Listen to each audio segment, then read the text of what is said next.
Okay, this is Saturday, the 20th of April, 2024.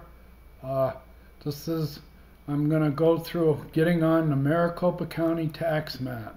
I'm going to show you how to do it real quick.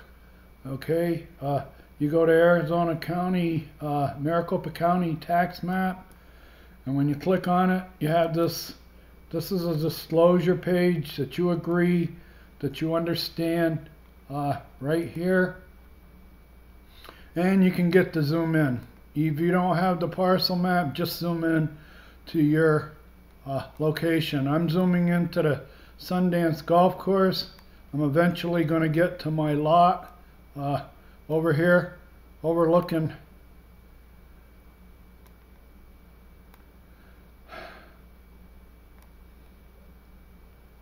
okay, this is my lot 316. And I'm being sued by the HOA over a lighthouse that was moved a year and a half ago. And what I'm doing, the purpose of this video, is to show that even though I have a charge for a lighthouse on my yard. Well, anyway, that's lot 316. There's a ton of information.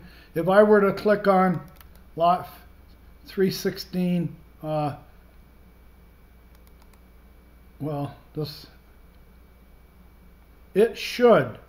you should be able to pull up the tax information, the owners, all that stuff you used to be able to. But I'm going to the satellite because what I'm concerned about is I have a lawsuit, and 2 weeks ago, in a telephone hearing with the HOA lawyer, the HOA manager, and myself, and the judge who's assigned to this case, we went round and round. I consider we went round and round about this lighthouse. As far as I'm concerned, the attorney who brought this case ought to be reprimanded for wasting the court's time. All right, we spent, well, right here, these are all satellite. When you click on that middle icon right here, this middle icon will give you years overviews. Okay, we have, for instance, this one right here, the picture was taken in October of 2023. So this picture was taken 6 months ago. This picture was taken in 10/22, a year and a half ago. And this picture was taken in 2021. 2021, October 2021, so that's 2.5 years ago. 2.5 years ago, this picture was taken, October 2021. We get rid of this, and I wanted to show you, this is the property line, okay? I think when I sold this house, or this was here, it might have not been sold, but I put that right on the property line. At the time that I placed this here, I owned this house, and I owned this house. And I used to own this house. But there it is. There's the, and that was 2.5 years ago. October of 2021 is when that picture was taken, and I'll admit there was a lighthouse there. And I'm going to show you a video in a few minutes where that lighthouse was right about here 10 years ago. Set up exactly the way it was set up here. 10 years ago it was set up here. I'm about to show you a video here in a couple minutes to prove that 10 years ago that lighthouse was sitting here. I bought this lighthouse the same year that I took over the house. I was on the way out here. I was commuting between San Francisco and here every weekend. I had a car in a parking lot, in the airport. I'd fly in, call up, and the shuttle would come and get me, and I'd drive out here. Well, I stopped at Walmart in Goodyear because they didn't have a Walmart here, and I saw this lighthouse. I'm a lighthouse nut. I like lighthouses. I grew up next to a lighthouse. I used to fish next to a lighthouse. I'm a real nautical person. I love boats, and I'm stranded out here in the desert. But I thought it was appropriate. I didn't think anything was wrong with putting a lighthouse above a big body of water. All right? There aren't too many lakes in desert Arizona. Okay? I put this lighthouse here. After I got done, you have to understand, I did a whole bunch of work here. I did work right here between these two houses. I improved the drainage of this house. You can see this right there, that diagonal. That's where I put in a hose or a drainage pipe from his lot all the way to the property line. I also put in a drainage pipe from here to the property line.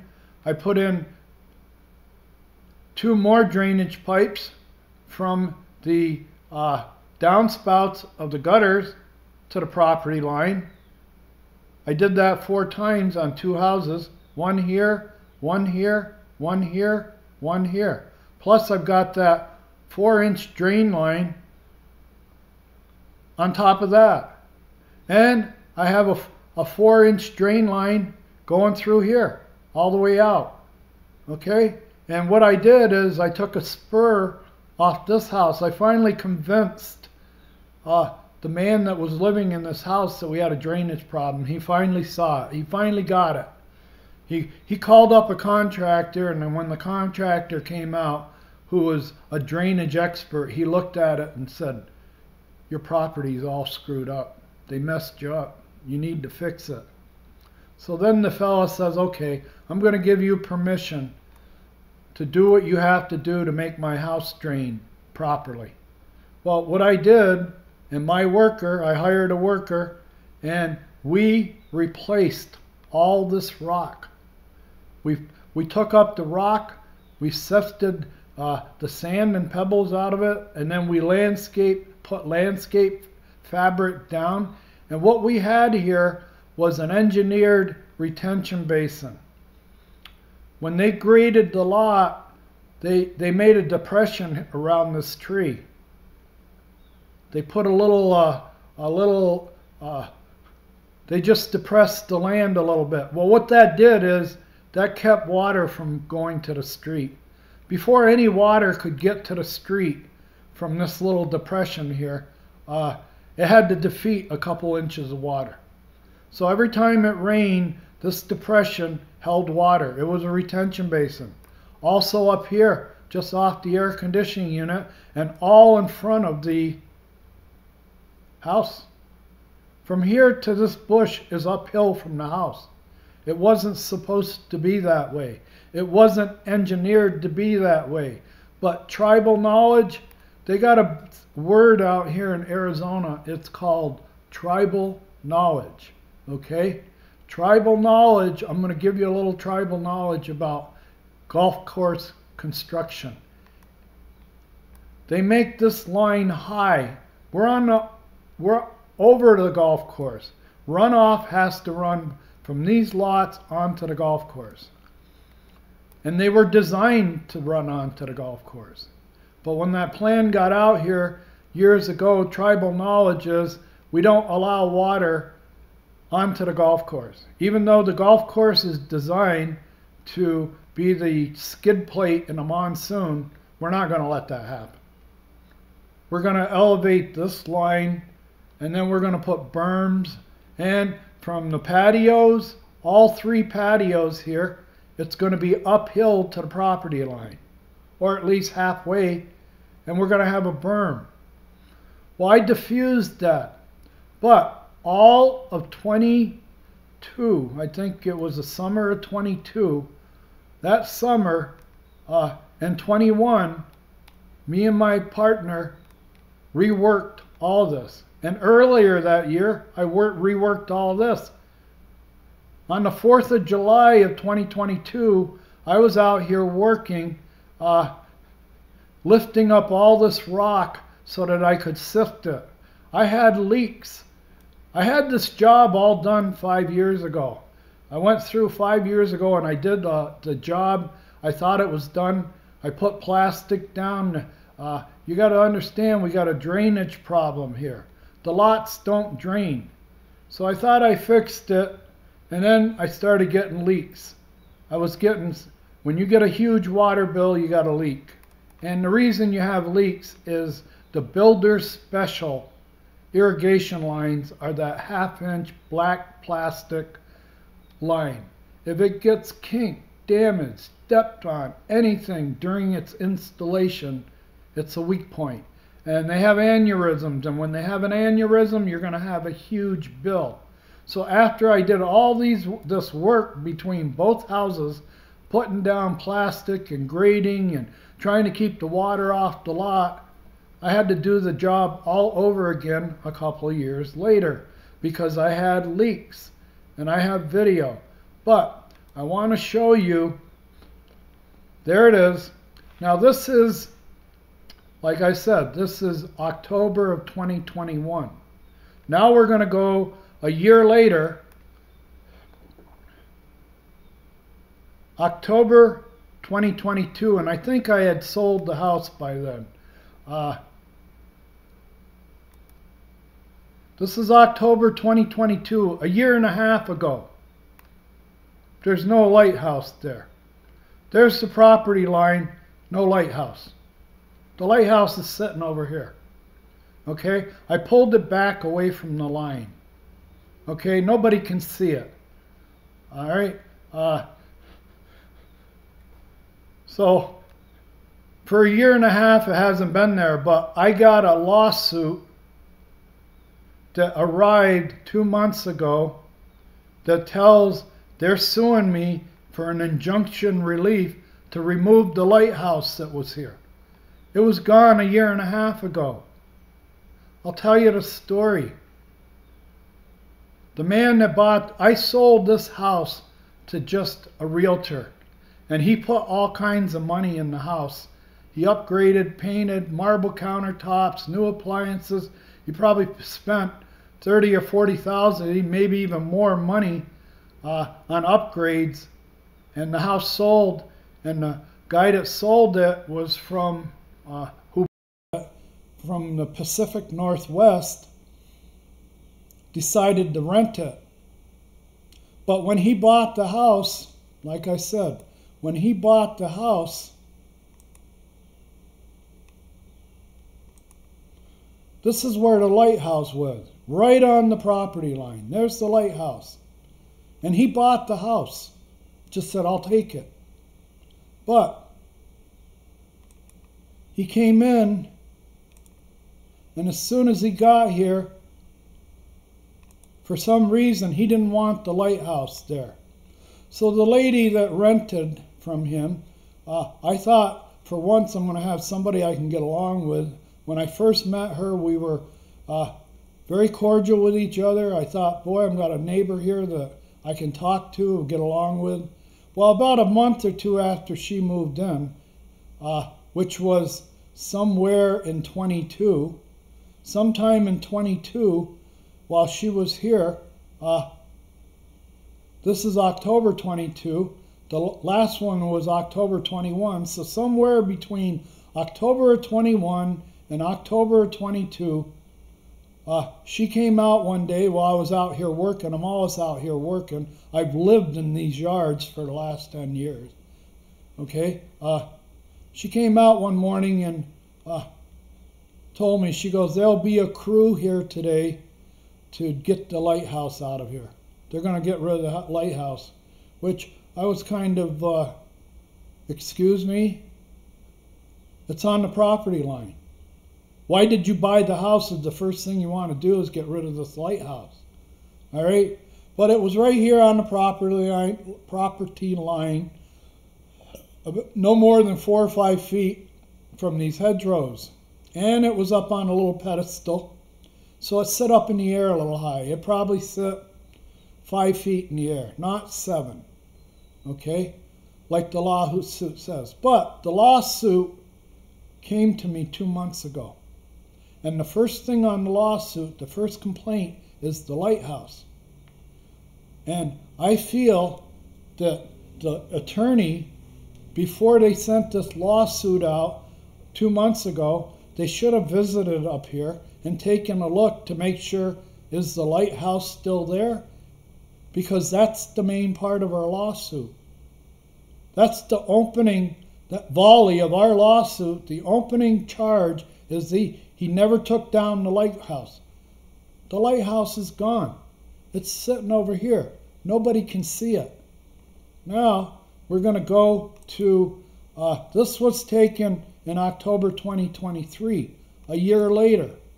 Okay, here we go again. The lighthouse isn't there. The lighthouse is sitting like right about here. This is where the lighthouse is sit for about the last year and a half. I moved it over here.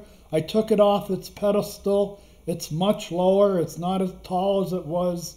But I wanted to show you this as proof that they're bringing a lawsuit against someone and they haven't even checked to see if I complied with the letter. They let the lawsuit go through, and the reason they let the lawsuit go through, that lawsuit is over a year and a half to 2 years old. This legal department for Sundance, and also another part that I want to talk about is telephone numbers, and we'll go right there. But I'm going to get out of this one right now. There's a lot more information to be had here, but we'll stop here because I wanted to show you the lighthouse was moved. Okay? It's not where it was. They're wasting the court's time. And you're going to see later just how much time got wasted in court over that lighthouse that wasn't there. Now,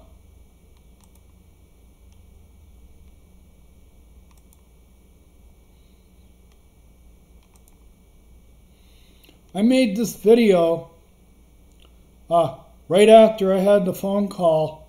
Right after I had the phone call with the judge and the lawyer 2 weeks ago, where they were obsessed over the lighthouse. I couldn't get it through their heads. The lighthouse isn't there anymore.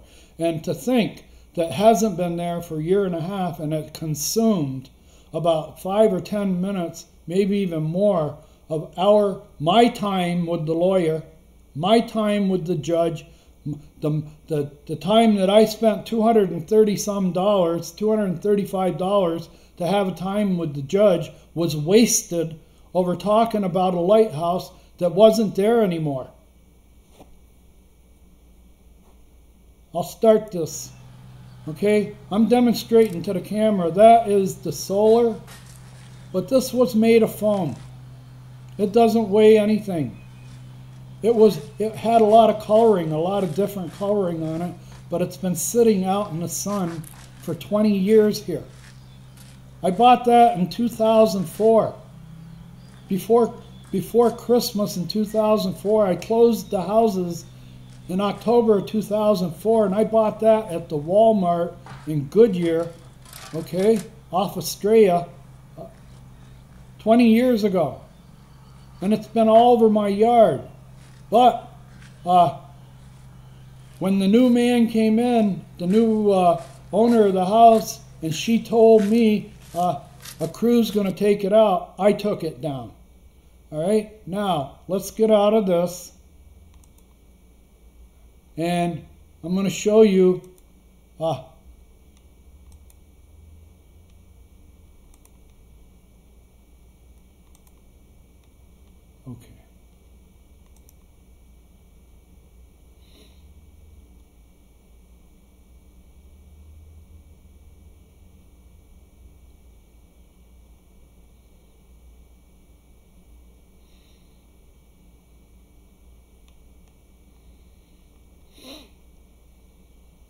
Okay, this is the one.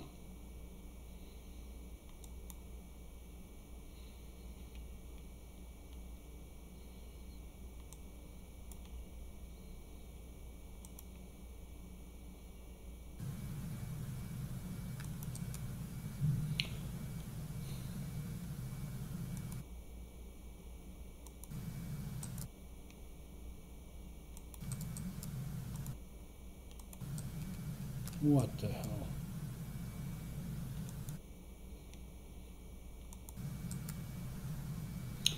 Finally.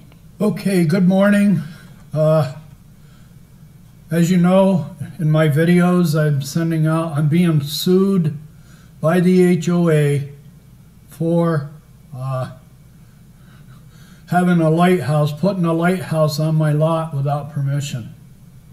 I've made the statement that I bought the light. That's probably one of the first items I ever bought for this landscape. My yard was this lighthouse. You can see it off in a distance over here.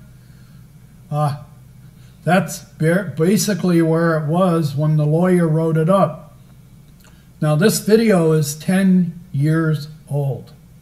I made this video 10 years ago, right after Woody Scouten presented his letter to the HOA, and right after Woody Scouten gave me permission in front of Ed Wooden-Kelly and Phil Marcotte that I could do whatever I wanted to do to get the water off my lot. Okay, this is a short video. I'm going to turn down the sound because we don't need it. But this is before I started excavation. This was before I started excavation with the tractor and removing dirt off my lot. And I want to show you, the purpose of this video was to show you the water infiltration I was getting under my, let's go through this. Let's see if I can walk us through this video, and I'll tell you what's going on.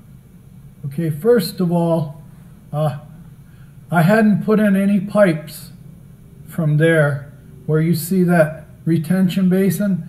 That's an undocumented, undisclosed, unplanned retention basin that was installed on my lot by the builder and the landscape people almost 19 years ago or 19 years ago. You see the way the water is clinging to the patio? That's because from the patio out, all the way out to the property line, it's uphill. Now, this is just a light rain. But the reason I'm making this video is to show you, there's the lighthouse. All right, it got moved. I put it on this patio over here. When I started excavating, I set it on this patio over here for about 5 years while I worked on the lot. I cleaned up the lot. I replaced irrigation lines.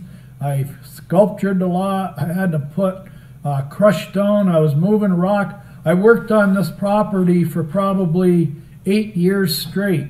And I want to let the HOA know and all the people out there, the day that I got that $4,500 fine at Christmas in 2022, Christmas of 2022, when I got shocked, surprised, sucker punched, whatever you want to call it. You see how the water is clinging? Now out here, there's the lighthouse.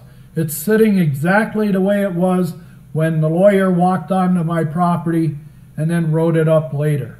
And that was about 2 years ago. But this video was shot 10 years ago, and it illustrates what I was burdened with as a homeowner here from the HOA, the golf course, and the permitting of Buckeye.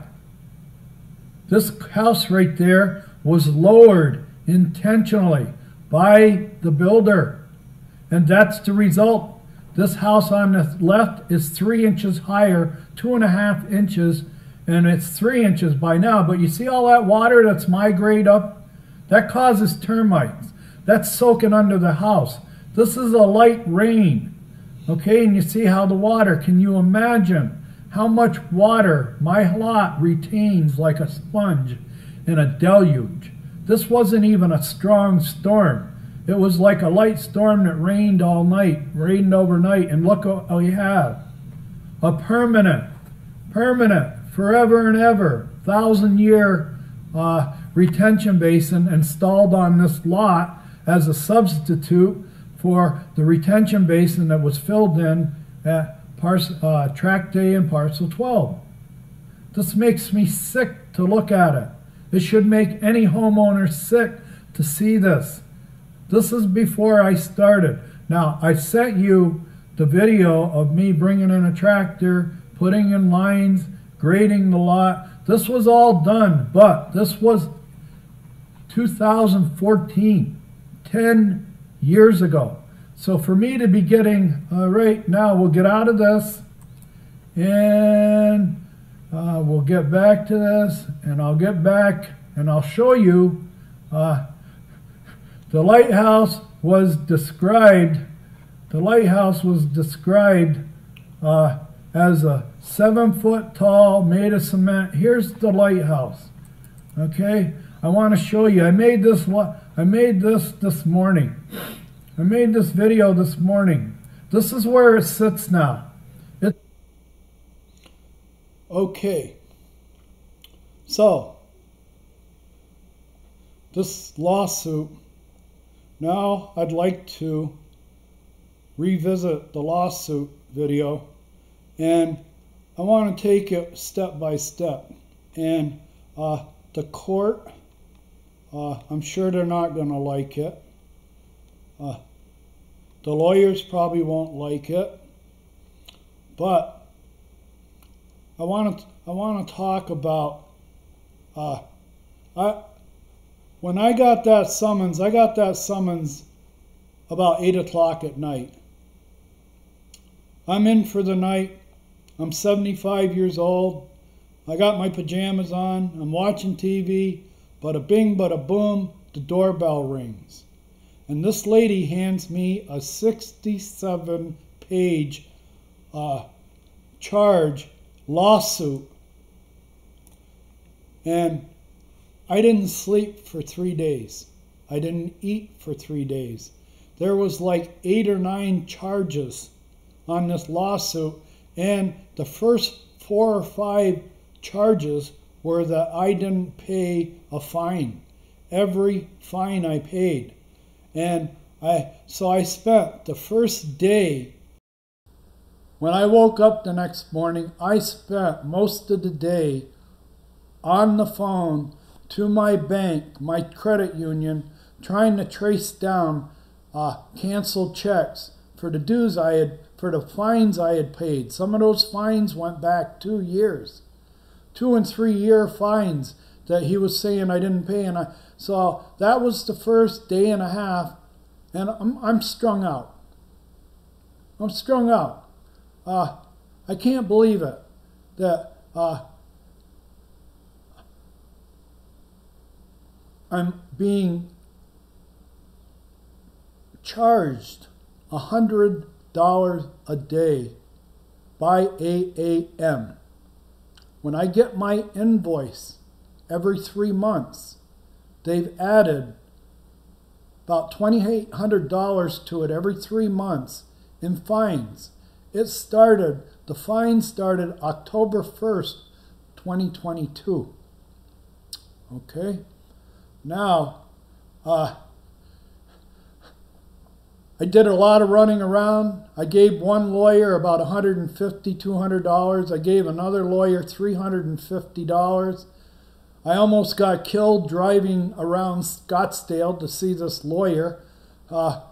I'm 75 years old. I respect yellow lights. So I guess in Phoenix, around 7th Avenue and 7th Street, you don't stop for yellow lights. I almost got hit by a truck that was towing a vehicle because I stopped for a yellow light going through an intersection. I didn't race through the intersection. And when I stopped for the light, this guy didn't expect me to do it. The next thing you know, I got a truck I heard tires squealing, and I got a big utility truck towing a big utility trailer sitting next to me, diagonal, because he slammed on the brakes. Thank God he missed me. But that was about 2 minutes from the lawyer's office. Then I get in and I give the lawyer $350, and I had spent a week, maybe since I had the appointment, putting together pictures, documents, my finished floor elevation permit, the plans permit. I had all the canceled checks for every charge. Every charge that was there, the first 5 or 6 charges that I didn't pay, I had every canceled check. And I went into this lawyer with all this information, and he didn't want to hear it. He more or less said, you're wasting your time. They're not going to look at any of that information. It's statute of limitations. They want to talk about your lighthouse. What about your lighthouse? And him and I jawboned over the lighthouse for about 20 minutes. That was the main part of the lawsuit, the lighthouse, and him and I went back and forth out of that hour for 20 minutes over the lighthouse. And I tried to tell him the lighthouse is gone. Well, they're on to know what you're doing with that lighthouse. And I said, well, what about all this information? I got pictures of history, 19 years of history. They screwed up my... He goes, they don't want to see that. You're barking up the wrong tree. They're going to hit you with statute of limitations. He said, you've only got, more or less, and I understood because I've already called the contractors, this registry of contractors. I called them up one day at the suggestion of a surveyor. When he's told me, he says, you're storing water above the golf course. You're it. They made you it. So he says, I suggest you call the registry of contractors. I called the registry of contractors about 10 years after I closed the lot. And they told me, you got 2 years.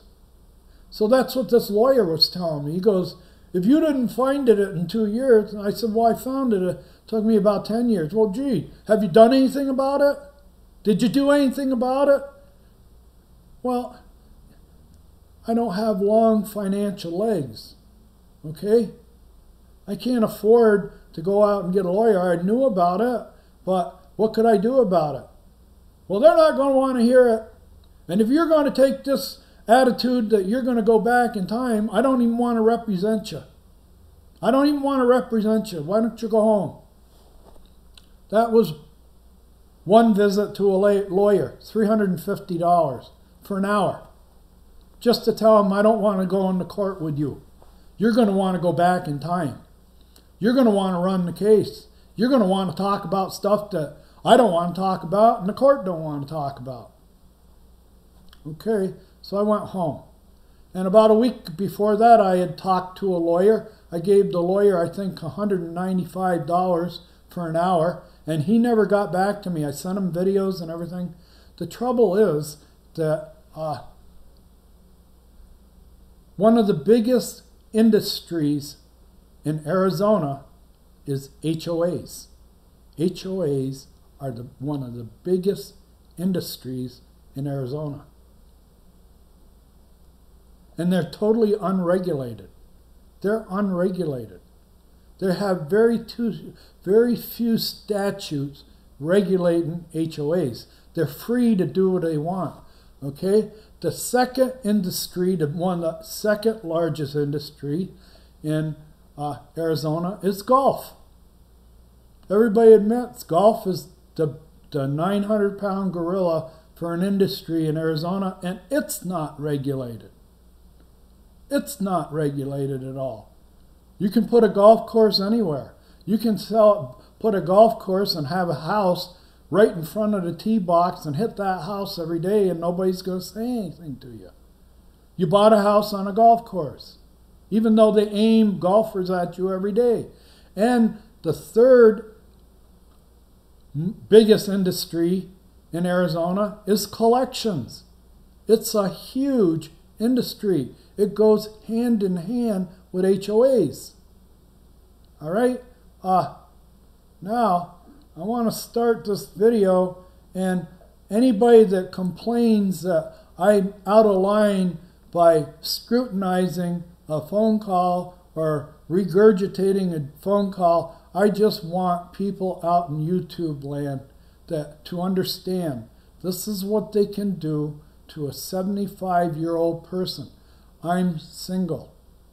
I've never been married. I never had kids.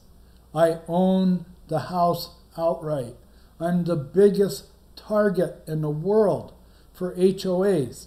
Now, the big problem you're going to hear in this video, and I'll probably interrupt, but I made one this morning and it was just too much. I put too much on the table, but I'm trying to keep concise what happened. But it's a dialogue between the lawyer, the judge, and myself. I paid part of the running around was I had to pay $235 and go up to Surprise and go to the court out there to file my response. And I'm not getting a lawyer. I've wasted enough money on lawyers. If a lawyer doesn't think I have a chance, why should I hire him? So, but I paid $235 up in Surprise to get us to this point of a half an hour. I got money invested. I got about $550 that I gave lawyers as soon as I got the thing, the summons for the court, and another $235 to file an answer for a half an hour phone call. Now, I've proven to you that the lighthouse wasn't there. And also, years ago, the HOA, after defaming me, assassinating my character, telling everybody what a goon I was, every time I went in and talked to him, it was just me. And as a single person, and I want to tell you, I'm damaged goods. I'm damaged goods for people in Buckeye. For these cowboy engineers out in Buckeye, I'm damaged goods for them. First of all, I spent 4 years in the Marine Corps in 1968 to 72, right to the day. 4 years to the day. All right? I was in the Air Wing. And the reason I was in the Marine Corps is I got drafted. I got drafted right after the Tet Offensive. Okay? My ass was sold down the river, just like in the olden days in the South. Your DNA, we don't want it on our town. And, well, I won't get into it, but, so, let's start this. But the premise of the whole thing is we wasted. I gave $285 to have a fair phone call with a judge, and I feel like we wasted the first 15 minutes of that phone call trying to establish communication. The judge suggested, try to get this settled without coming to court. Do whatever you can to come. And he asked the lawyer, have you attempted to call Mr. Lacharme? And the lawyer goes, no, I don't have his number. Which is ridiculous. Ridiculous. How stupid can you be? Carolyn Clinton, about 4 years ago, turned my whole account, everything about me, over to the lawyer. And with the attitude toward me, I don't talk to you anymore. Whenever you talk to the HOA or want to have anything to do with the HOA, you have to call our lawyers. Okay? That was about 4 years ago. And I'm kicked out of the HOA. That was 2 years after she kicked me out of the HOA on one word, combative. No hearing. No hearing. No hearing. They turned over my file to the lawyer. They kicked me out of the HOA. They're fining me $100 a day, and I haven't had one hearing with the HOA. Now, let's start this and see if I can control myself and listen. But at certain times, I'm going to interrupt. And sometimes we have trouble with audio. The audio will go into an echo. If that happens, I'm sorry. And for anybody, this particular video that I'm working on right now, the judge, the telephone interview with the judge and the lawyer, I put it on eBay, I put it on YouTube, and I've gotten the most favorable response of people watching that video that saw what took place with the judge, the lawyer, and I. I've gotten the most favorable responses from that video.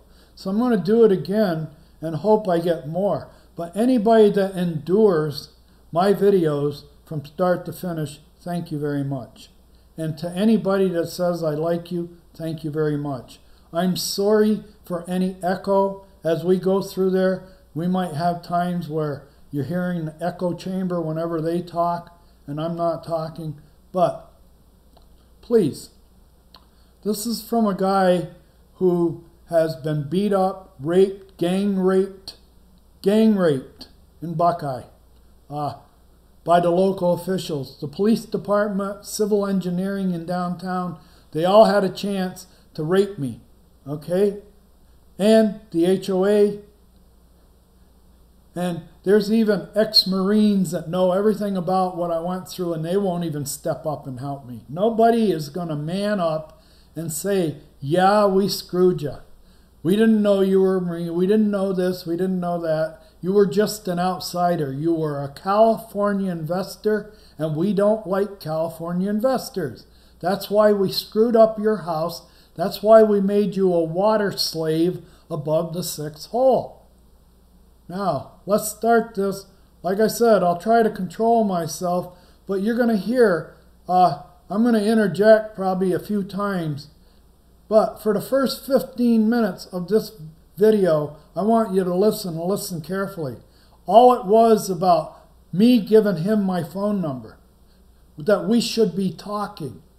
This conversation took place 2 weeks ago.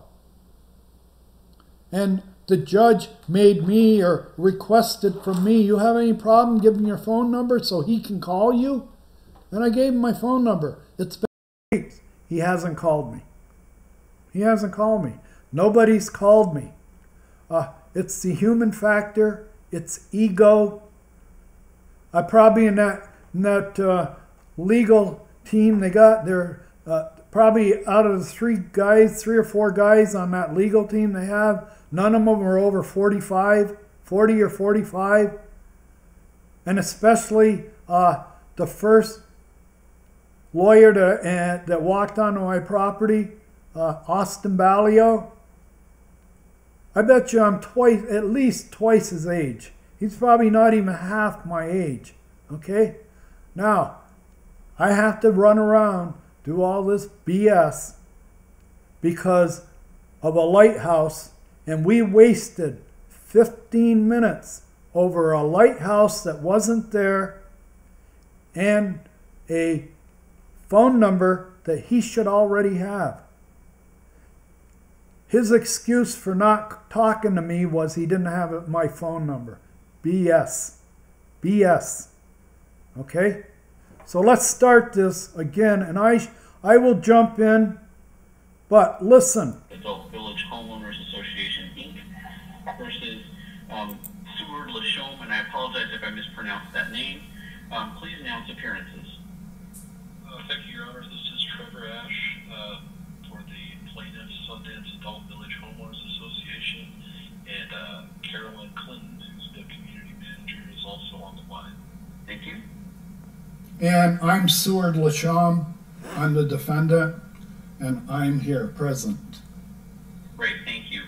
All right, so this is the time set for a return hearing on the application for injunctive relief that was filed by the plaintiff. Mr. Ash, have you and Mr. Lachaume had a chance to talk about the case at all? We have not, Your Honor. My only means of contacting Mr. Lachaume is by mail. I don't have a phone number or email address for him to reach out. Okay. What would you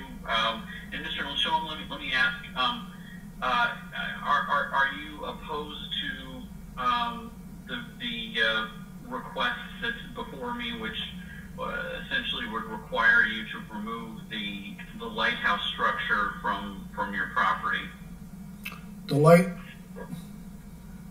If I could, the lighthouse has been on one of my 3 properties for the last 20 years.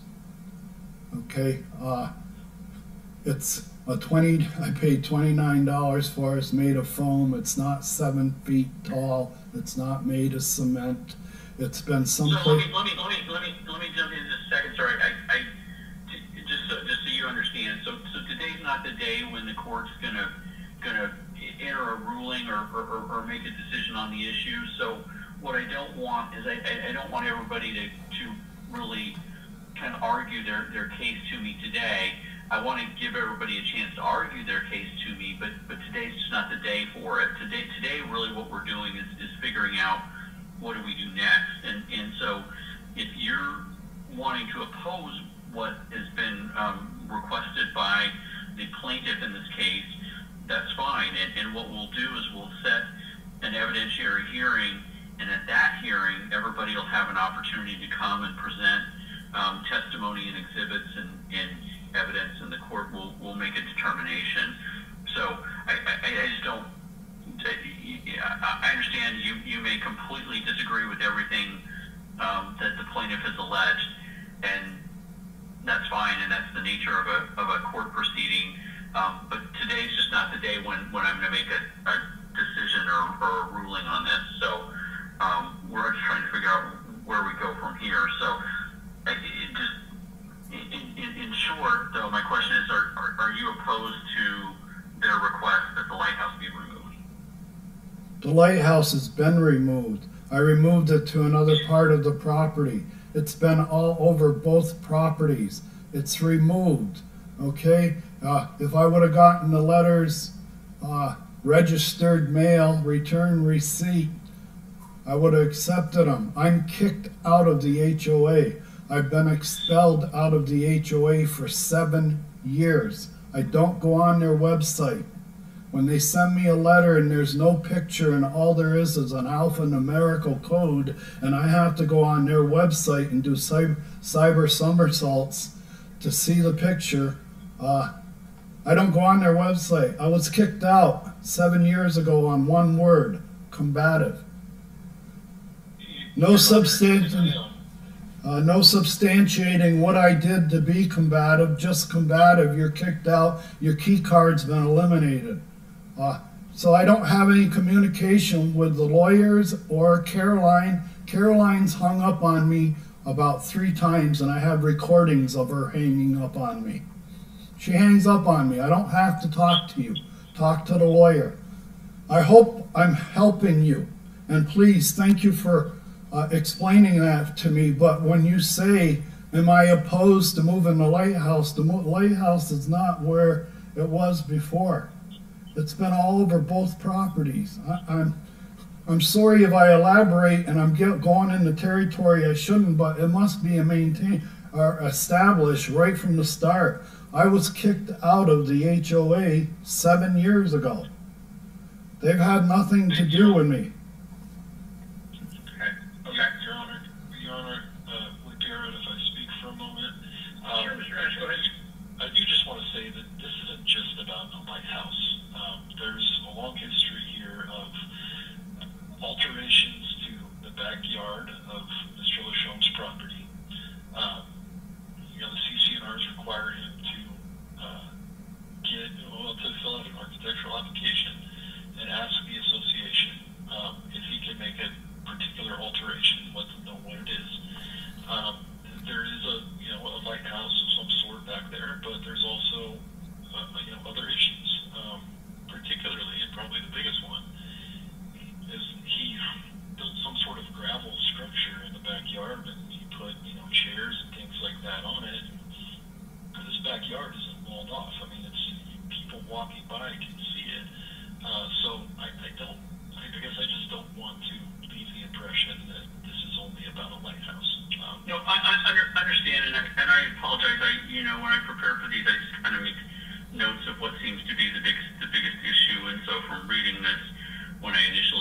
prepared this file. That was the thing that seemed to be the biggest issue from the filing. So, I mean, it sounds like there is a dispute. It sounds like we ought to set an evidentiary hearing today.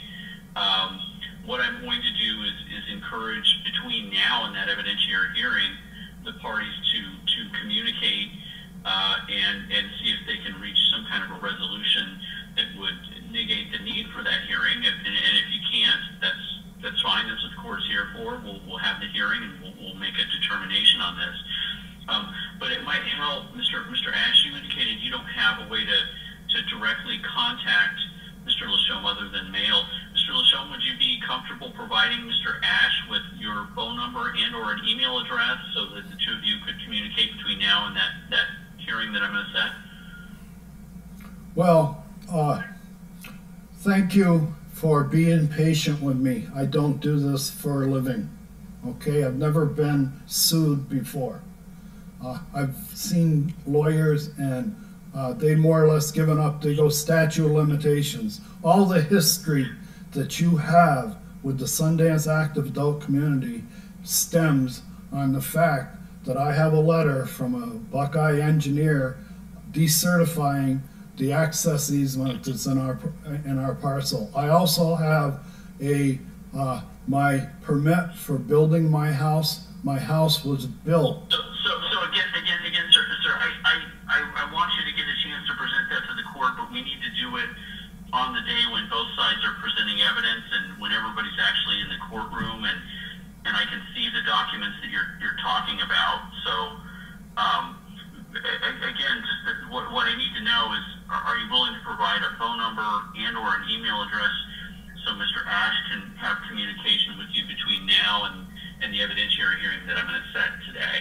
Well, I went off on a tangent. I'm sorry. It's just that I look forward to putting a deal together. There's no mention in this lawsuit about the $100 a day fine that they started against me about a year and a half ago. I'm up almost over $55,000.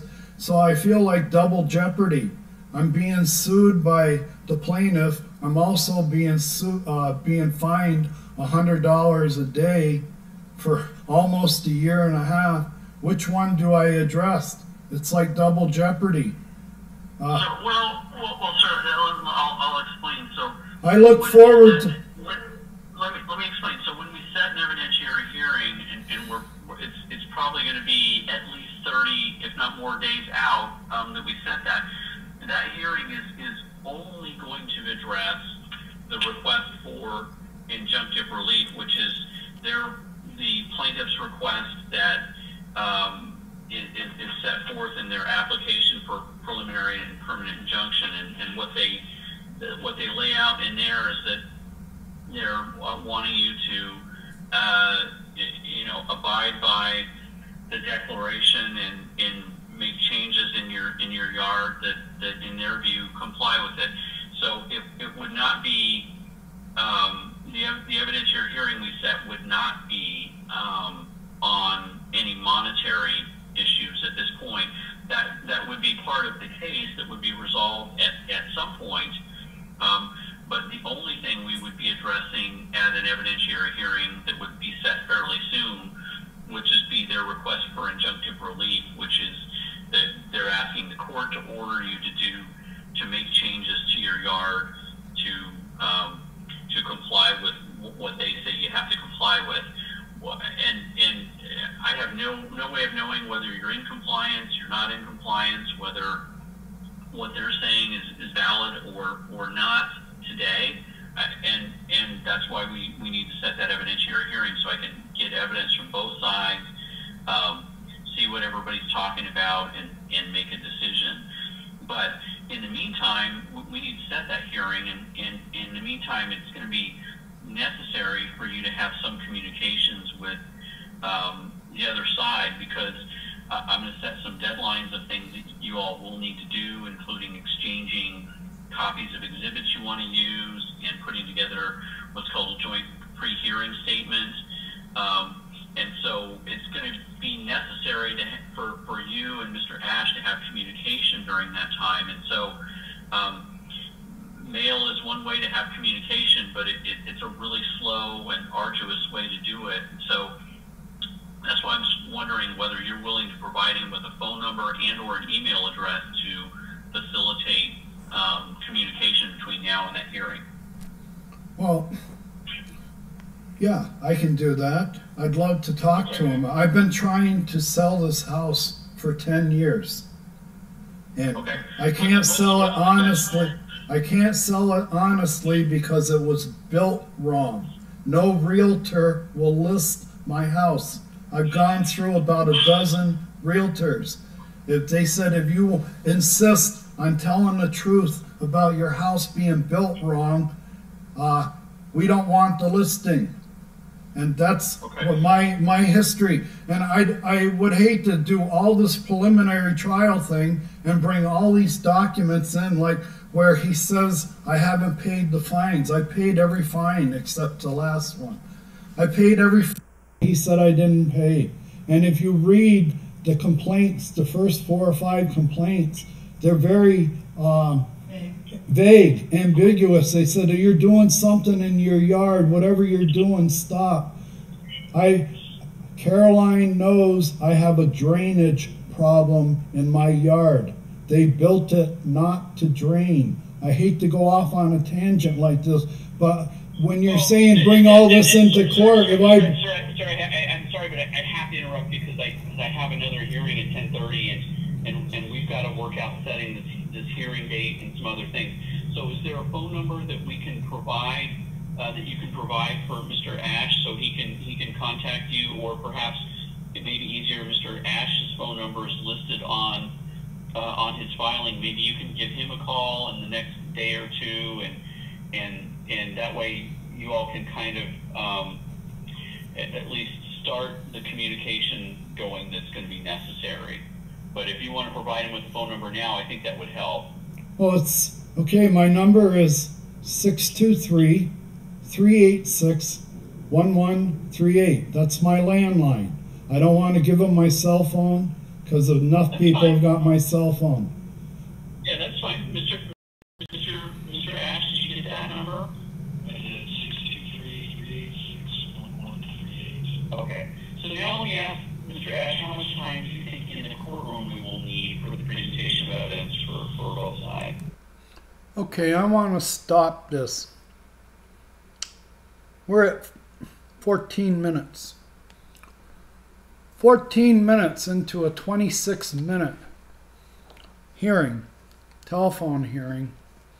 14 minutes were chewed up by this phony excuse that he didn't call me because he doesn't have my phone number. Okay? What he doesn't have is a man up ego. He thinks I'm going to call him. He's a lawyer. I don't call people. They call me. I'll tell you what the problem with all of this is that Caroline Clinton and the board of directors have enlisted this lawyer 4 or 5 years ago. The first letter I got from Austin Ballio was about 4 years ago. So for 4 years, they've been paying this lawyer. And then they turned my whole case over to the lawyer. All right? They turned my whole case. She sent me a letter more or less saying, don't ever call me again. You're kicked out of the HOA. We're not going to ever talk to you again. From now on, call our lawyer. And we're not responsible. That's another thing. I've gone over and over with the HOA. They've even sent me letters telling me that even though we had nothing to do with screwing up building your house. We had nothing to do with the way they built Tract A. It's not our responsibility. But here's the ridiculous thing of it is, let's talk about contract law. I have a contract with the HOA. I've had a contract since I signed the dotted line on the day I closed the house. This is a closed shop. It's a closed union shop. When you move in here, you automatically are part of the HOA. You can't get away from it. You have to pay dues. Okay? I have to pay dues, and I've been paying dues. When I finally got an engineer out to Tract A and took a look at it, he wrote it up officially on this Town of Buckeye paperwork that Tract A was out of compliance. It's a drain. Okay? Now, the reason that the engineer wrote that, we call it in the airline industry, cover your ass. He saw it. Once you saw that it was out of compliance and that the drain was plugged in, he had to say something about it. He lost his job over it. From what I hear, he lost his job over it. Okay? But I just want to make clear right now is 14 minutes was wasted over a lighthouse that had been moved a year and a half ago. I just showed you. Now, if this was a really astute legal team, they would have came over here about 2 days before they sent out that summons, okay, to a court date and a lawsuit. They should have came over and said, gee, the main focus, the judge and everybody, the judge, the lawyer I talked to, their whole focus was on the lighthouse that wasn't there. So I had to, like it was a current situation, I had to convince, and the judge wouldn't let me talk. He let me talk a lot. I had to take the floor. It's not like he offered it to me. But, like I said, we wasted 14 minutes of 26 minutes over a lighthouse that was removed a year and a half ago. Over a phone number that he should have from me, from the HOA should have gave him my phone number 4 years ago when they hired him. And 2 or 3 years ago, they turned everything over to the lawyer. We're going to take your account, your file. We're never going to talk to you again. Your key card's been canceled. And from now on, you talk to our lawyer.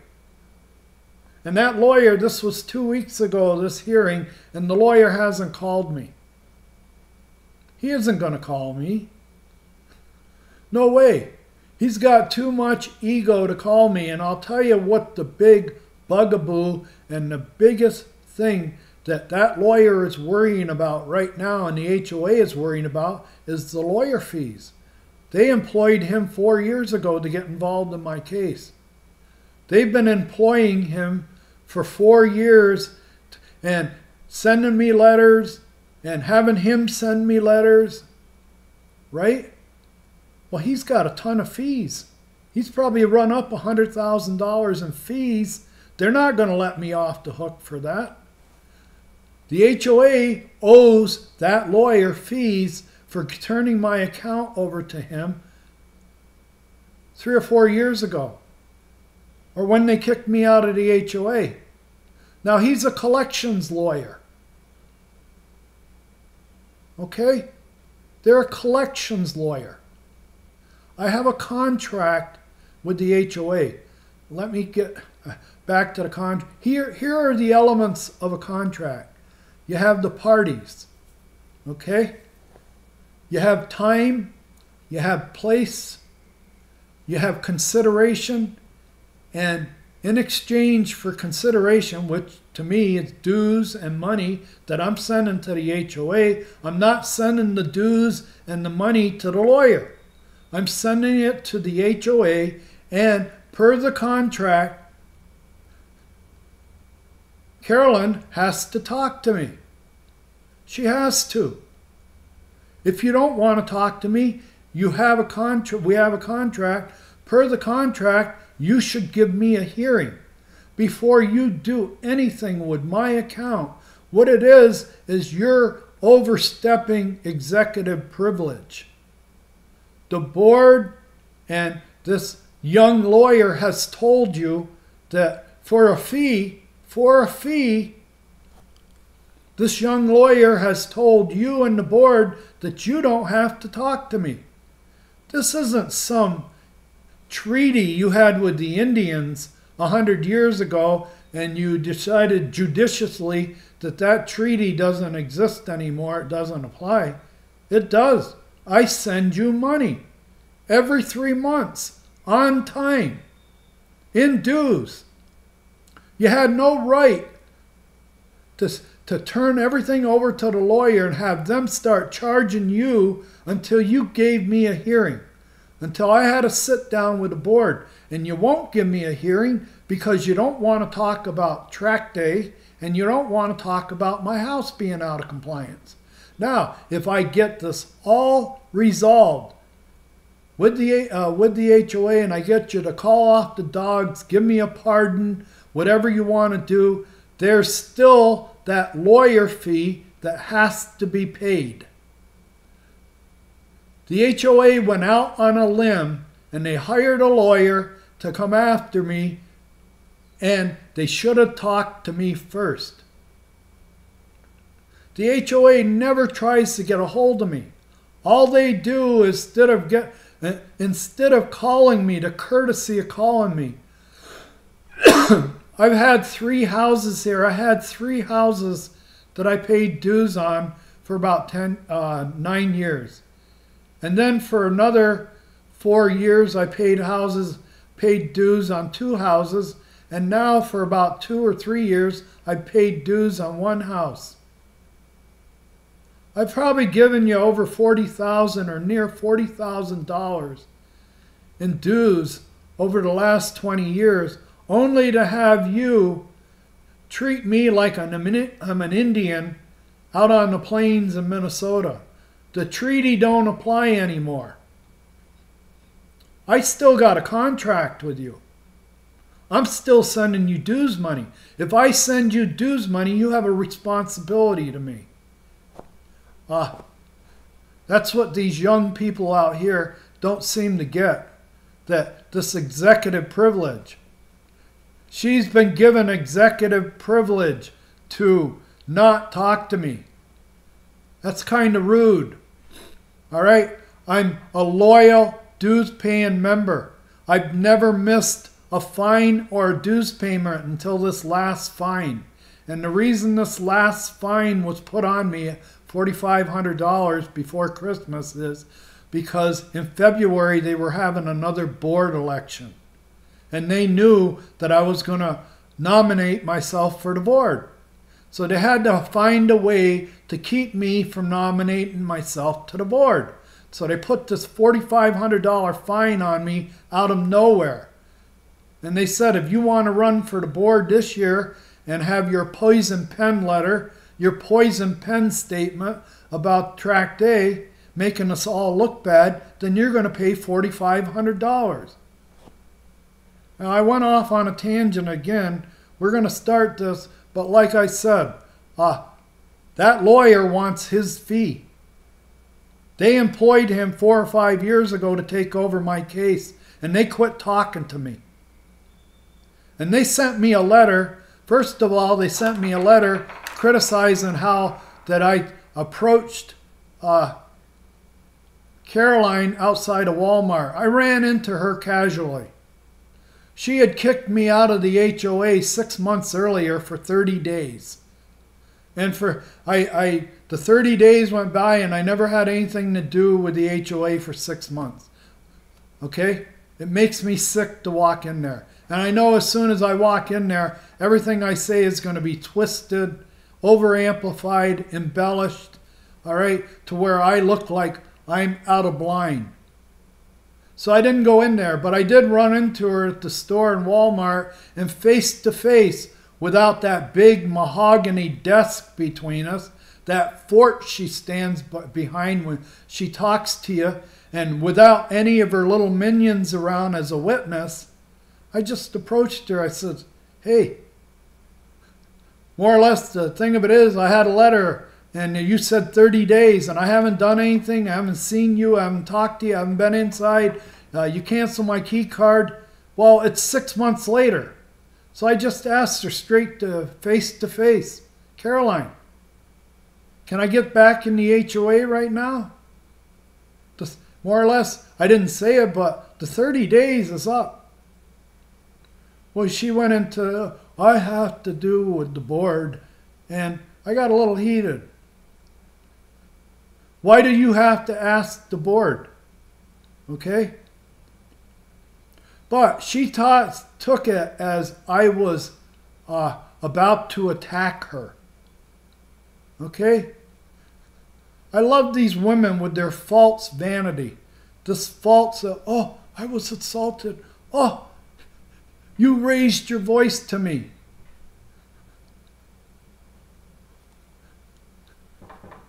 These managers out here could be champion mud wrestlers. That's what they are. They're champion mud wrestlers. Okay?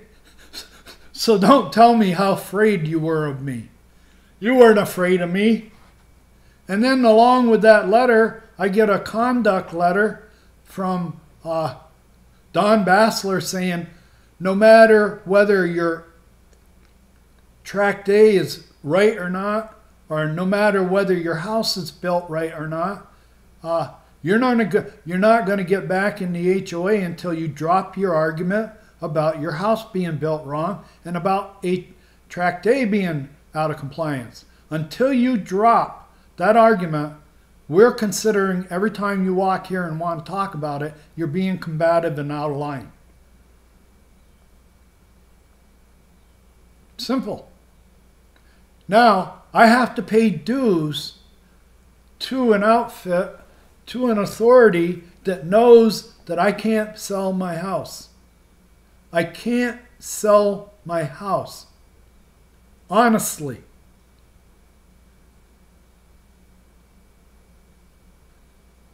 There's a certain logic to that. They screwed up the sewer pipes in my house.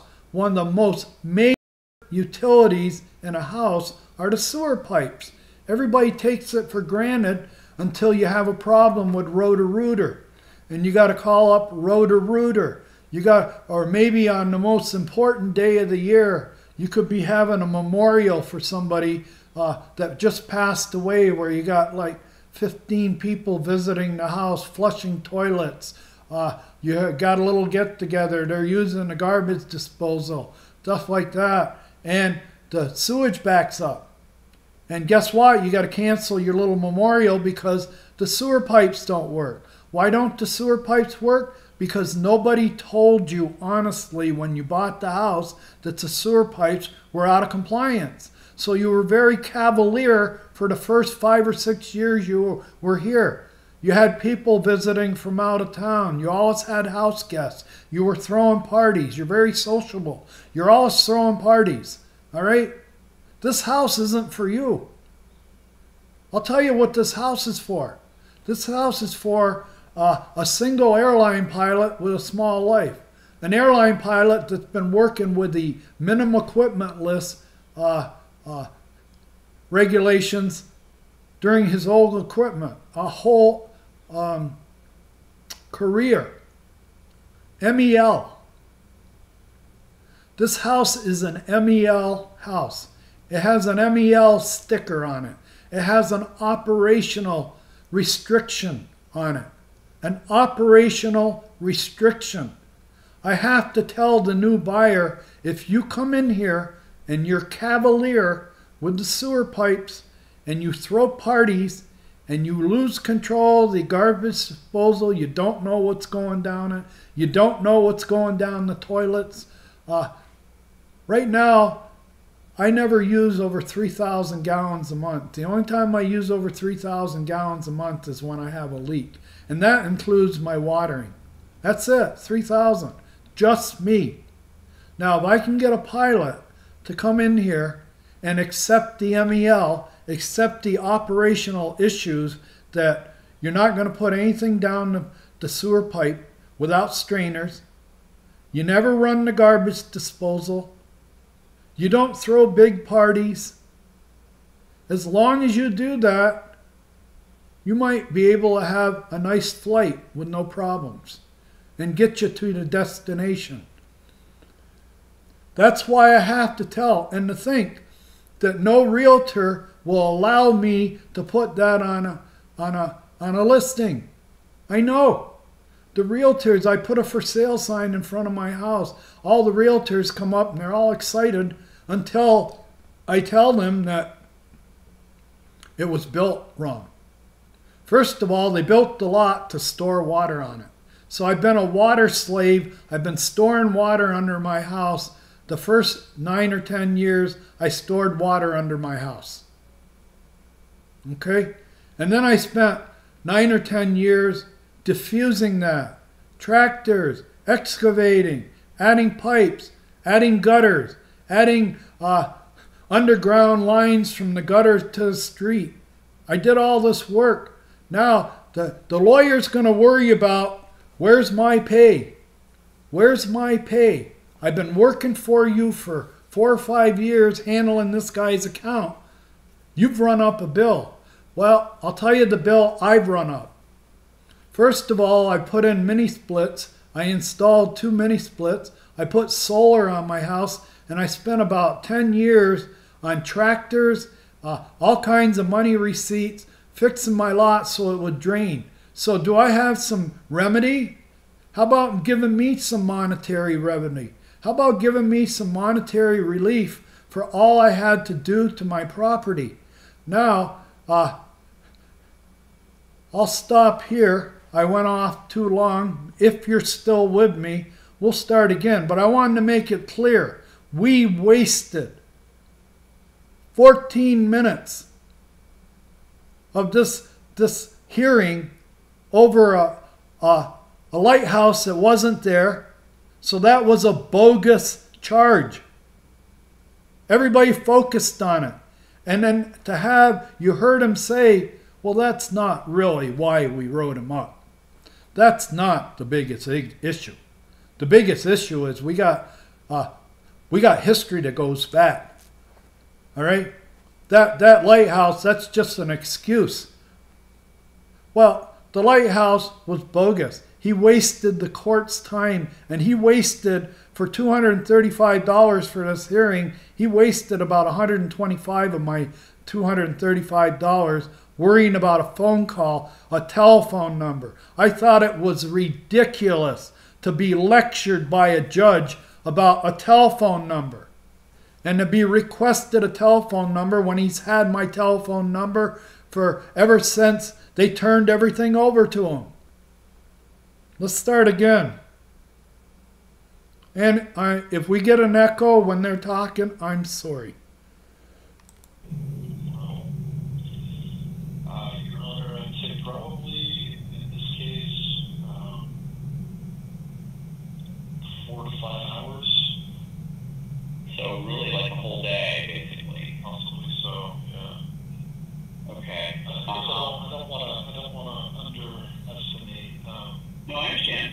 That's So fair. But just understand, and if we're going to set it for that much time, it's going to be probably further out. How much time do you think we would need, Mr. LaShaw? And I understand you're not a lawyer and this isn't something you do all the time, but just thinking about both sides coming to court and presenting me with their evidence, witnesses testifying, and documents, how much time do you think we might need in the courtroom to present the issues on this request for injunctive relief? Well, I would say at least hours, 5 hours, maybe more, because I have video, I make video YouTube that video's worth. I have all the video of the evidence of what took place with my lot 20 years ago.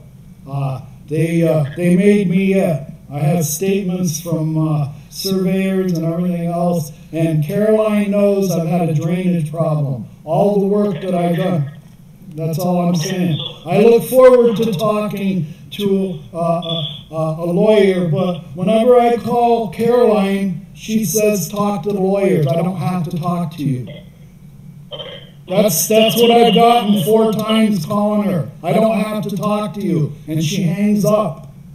And okay, well, let's set our hearing. I really need to. Well, I hope you set it a long way out. I need time to do this. I need time to put all these documents together.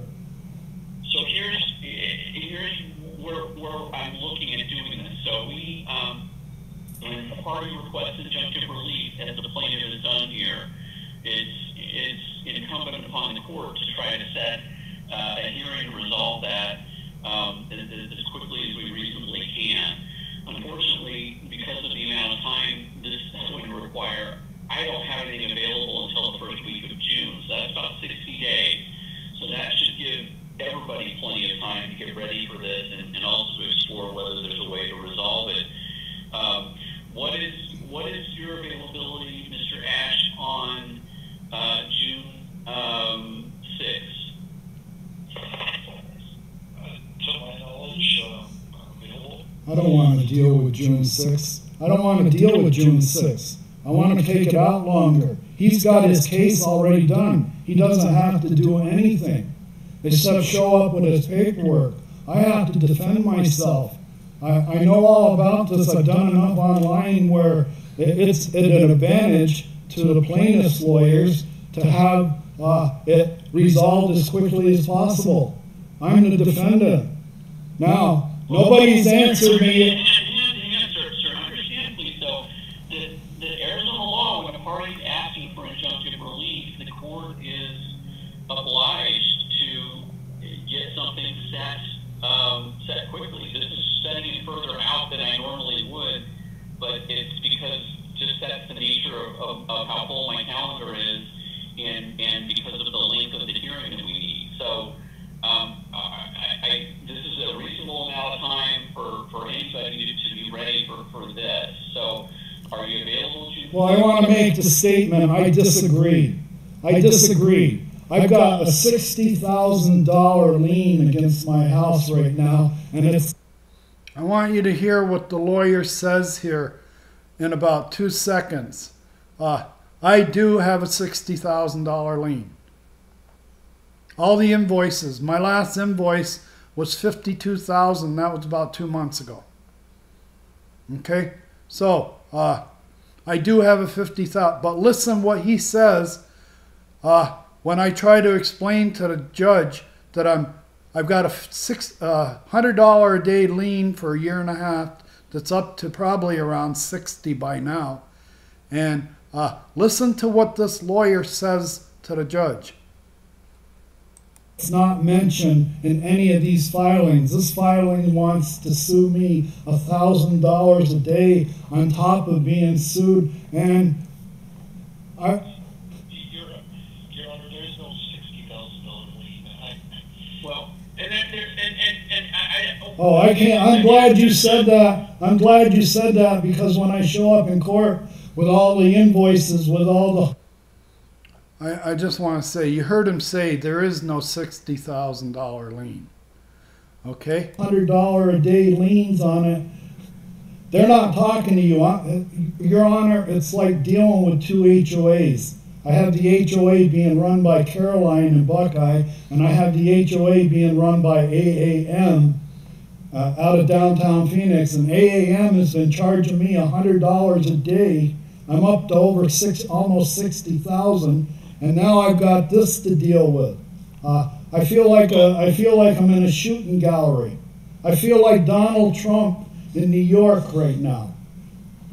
It's like you guys are going to make me pay. You're going to steal my lot from me. They can't get away from me, get rid of me any other way except doing this. And that $100 a day fine is real. I'll send them the pay. I sent videos to Caroline last week, and she forwarded them to the lawyer. Sir, I've got to interrupt you because I have a 10:30 hearing that I've got to be able to get to. So I need to set this hearing and set some deadlines. Okay? Well, I'd like to set it to August, to July or August, and give me some time to get all this paperwork together. I spent 2 days.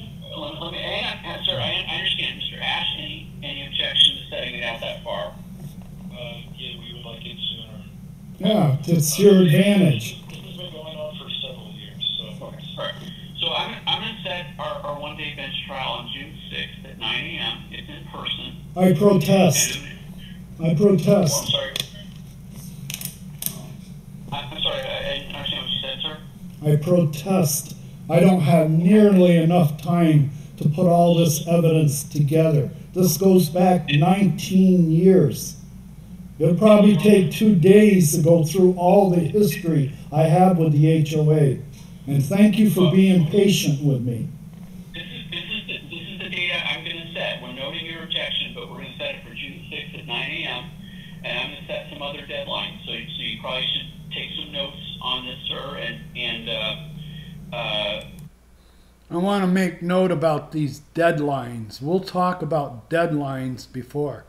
But I'm being jammed with another deadline, and I'm not ready. These deadlines apply to both sides, so... Well, I don't have a chance. I feel like I'm up against the HOA. They have more tools in their box than I do. They have a case already. I have to defend my case. I haven't started... Sir, I understand, but we're setting the hearing for June 6th at 9 a.m. By no later than May 30th, the parties shall provide the court with a joint pre-hearing statement.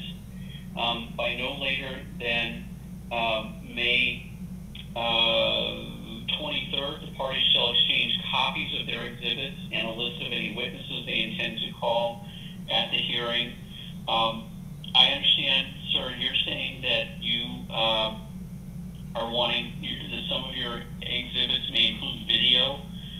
We do have the ability for video to be played in our courtroom with our electronics that we have here, but it's important and it will be necessary for you to contact my staff and schedule an appointment to come to the courtroom on a day when we're not having hearings and test out your equipment to make sure that your laptop or tablet, whatever it is.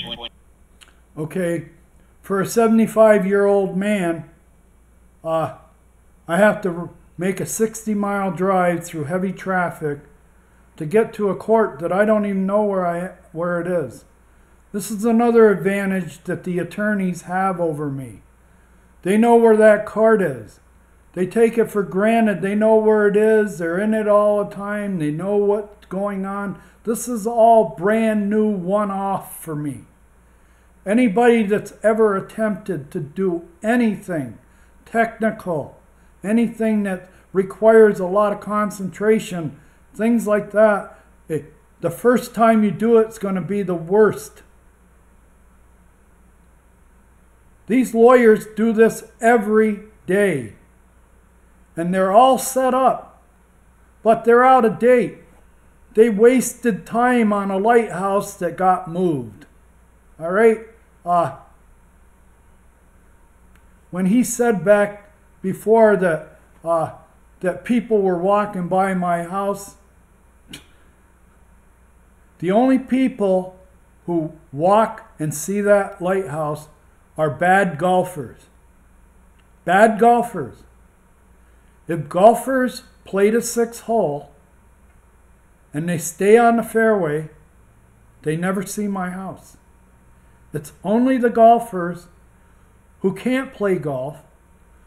The worst golfers on the planet are the people that are going to see that lighthouse and walk by my property. The guy made it sound like I was living on Rodeo Drive, that I was Main Street America, that I had a sidewalk with people walking by my house all day long. The only people who walk by my house, who see the lighthouse, who see my yard, are people who can't hit the fairway. Terrible golfers. Many times they hit the ball in my yard. That's why they're up and they see the lighthouse. They hit the ball in my yard.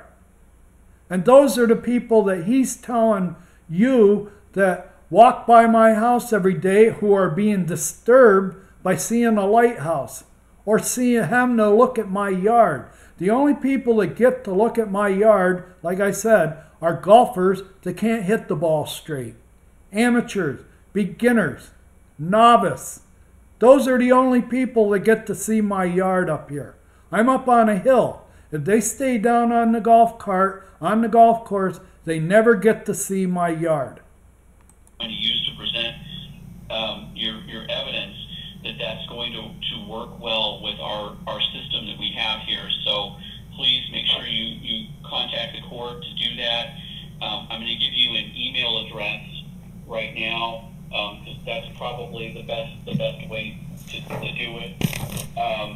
So you can email my assistant at Tiffany, Tiffany, photos, Photos, at JBAZMC, that's JBAZMC.maricopa.gov. And if for some reason you didn't catch that, you can always call the number you called into today to make sure you've got the right email address. But you'll need to make that appointment to make sure that your electronics will work well with our system in the courtroom, and so that you understand how to do that. Your Honor, if I may, you're very patient. Thank you. Just put my name into YouTube, and you'll see all the videos. All you have to do is put my name into YouTube. You'll see all the videos. They're self-explanatory. Here's the thing about that, though, sir. So with judges, we're actually not allowed to do our own independent research on cases. And so we only can we're limited to considering the evidence that's presented before us on hearing dates when everybody's here and has a chance to see the same evidence that we're looking at. So as a judge, I don't do independent research on my cases. I may do legal research for, the statutes and case law that applies, but in terms of factual research and looking at things, we don't do that. We're not supposed to do that, and this judge never does that. So you'll get a chance on June 6th to present me with the evidence that you think is appropriate and relevant for the court to consider that day. But Mr. Ash, is there anything else that we need to address other than these deadlines that I've set? I don't believe so, Your Honor. Okay. Mr. Lashome, any questions about the procedures or the deadlines? Well, I want to compliment you on your secretary, Tiffany. I talked to her about 2 weeks ago, and she was more than helpful. So you have a very good secretary. I want to compliment on you. I look forward to resolving this. I want to sell this house in the worst way. I don't want to live in Buckeye anymore. I have a record now with the police department. The police have stepped on I've had my civil rights trampled out here. I practiced law for 30 years as a United Airlines and U.S. Airlines mechanic. I practiced federal law as an airline mechanic. That's why I'm doing this. But I don't have enough time by June 6th to come up with all this preliminary paperwork. I don't do this for a living. I fixed airplanes for a living. And if this neighborhood could fall from the sky, everybody that built it would be going to jail. Okay? Like I said, I practiced law for 30 years as an airplane mechanic, a federally licensed one. So I think I know what I'm talking about when I say something's out of compliance. My house. I've got all the documents to prove it, and I look forward to being in court with you, Your Honor. And thank you for being patient with me. This wasn't easy. You're welcome, sir. And so we'll see everybody on June 6th at 9 a.m. unless the matter settles. If there's a settlement, please do let us know at your earliest convenience, and that way we can potentially use that date and time for another case. But with that said, I'm going to adjourn the hearing. Have a nice day, everybody. We are adjourned. Thank you, Your Honor. Have a great day. Huh?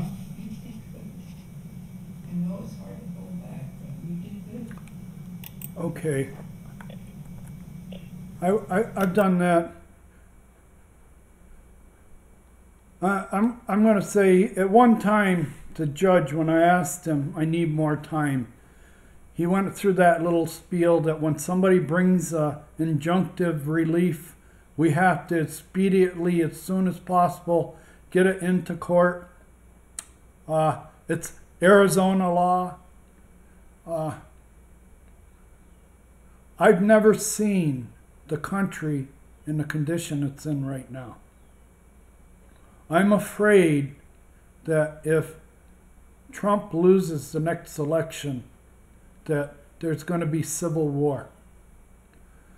I think every election denier, every militiaman, everybody that's got an AK-47 that's white, this rabid, I love Donald Trump.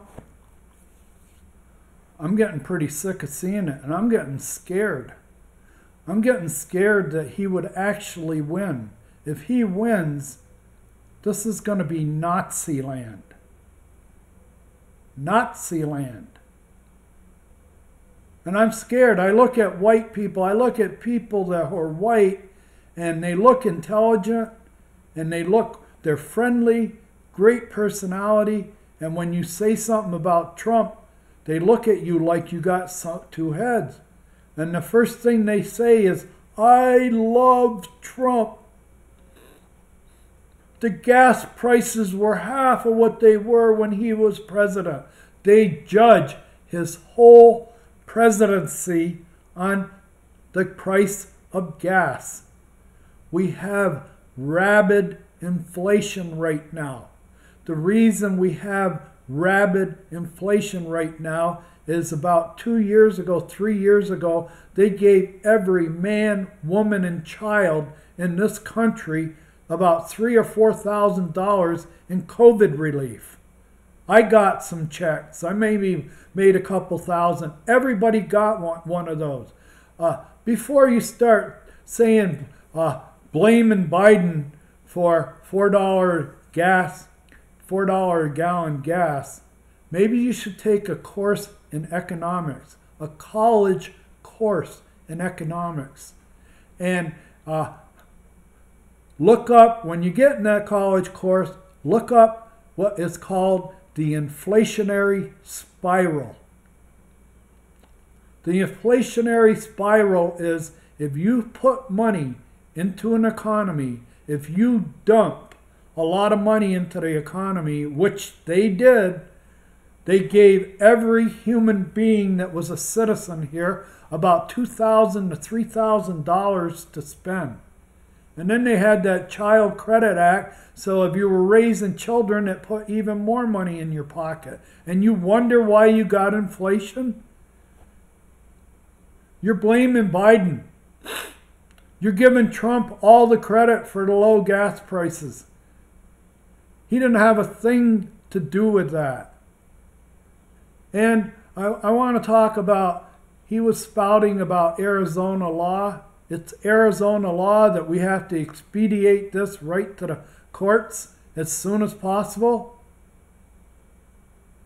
Right now, I watch Donald Trump every night come out of court and do a dissertation. He runs down the judge. He runs down the court. He threatens people. They tell him to shut up. He won't shut up. What I want to tell you is what I think of Arizona law and what everybody right now in the country probably thinks of Arizona law.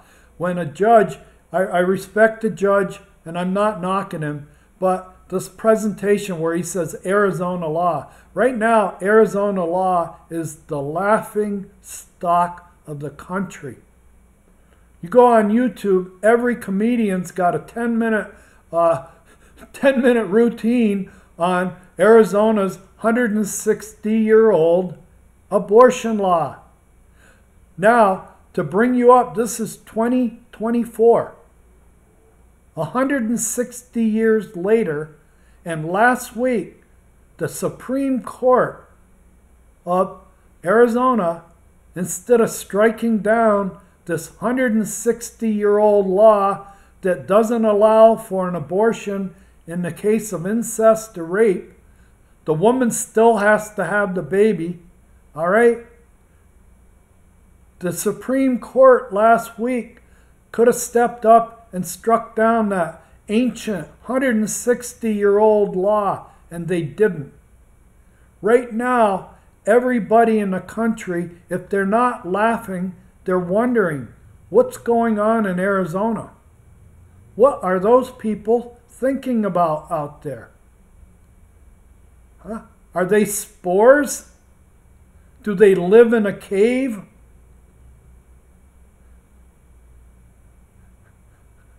That's the way I'm going to end this, with the Arizona law. I had this judge, he was doing exactly what he wanted to do, but as far as I'm concerned, he knows that lawyer, or they've crossed paths.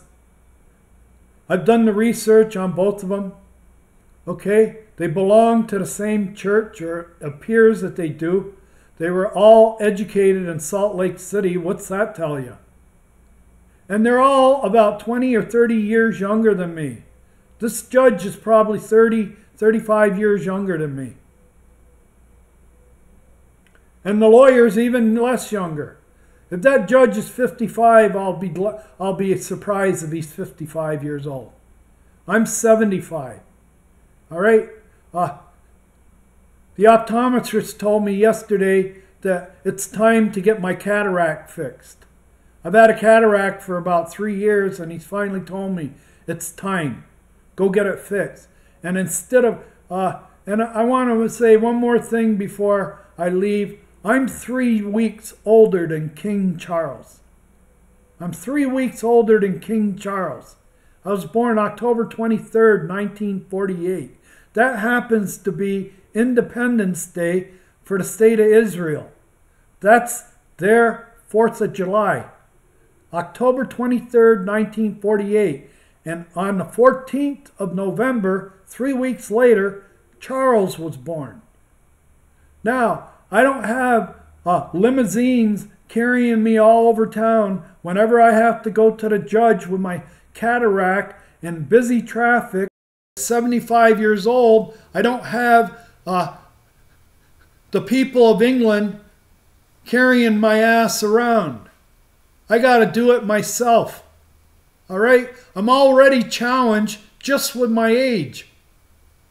And I'll challenge anybody. All your lawyers, Caroline, give me some person that could be here for 19 years, do all the heavy work I did on the yard, and just trying to keep everything paid. Right now I have a credit rating around 800. And it's been that way for about 15 years. And I bought 3 houses and been paying dues and keeping up with the HOA for 19 years, and I'm not getting credit for it. Like I said, the lawyers want money for all the time they've spent and all the letters they've written to me, and I don't read them. Unless that letter comes in, special delivery, return receipt, I don't open it. I just throw it in a pile. All right? You didn't treat it like a standalone legal document. You treat it like toilet paper. Why should I read it? All right? And for the HOA to turn everything over to the lawyer, I got a bill. The lawyer's got a bill and I got a bill. I put solar on the house, 15 plus. I spent about $5,000, $6,000 in mini splits. And I did about $10,000 worth of labor installing them. I've worked on the yard. When's everybody going to repay me and give me the remedy? And to think that I have to pay an HOA dues and they won't give me the latitude to let me off the hook or pardon me. I'm trying to sell a house that nobody will list. You have a house inside of your community that was built wrong. I'm not going to tell a new buyer that they've got good sewer pipes when they don't. All I'm doing is setting them up for grief and problems down the road. They have to be warned. We have an operational issue with this house. And to have the HOA treat me like just like any other member you're going to toe the line like everybody else. Listen, I can't sell this house. You ruined my investment. The town of Buckeye, the builder, and the HOA stands by and watches us. And now I've spent 10 years fixing the lots so they drain. Now that all the lots drain and I've fixed them, now you're going to bring the lawsuit against me and try to take them away from me. Arizona law. We're the laughing stock of the country right now. The whole country is laughing at Arizona. 160-year-old abortion law, and you can't get it off the books? Are you people living in another world? Are you spores out here? I'm going to say goodbye right now, but thank you very much for listening. Anybody, all the people, if you give me favorable comments, if you endure me for the hour or hour and 15 minutes it takes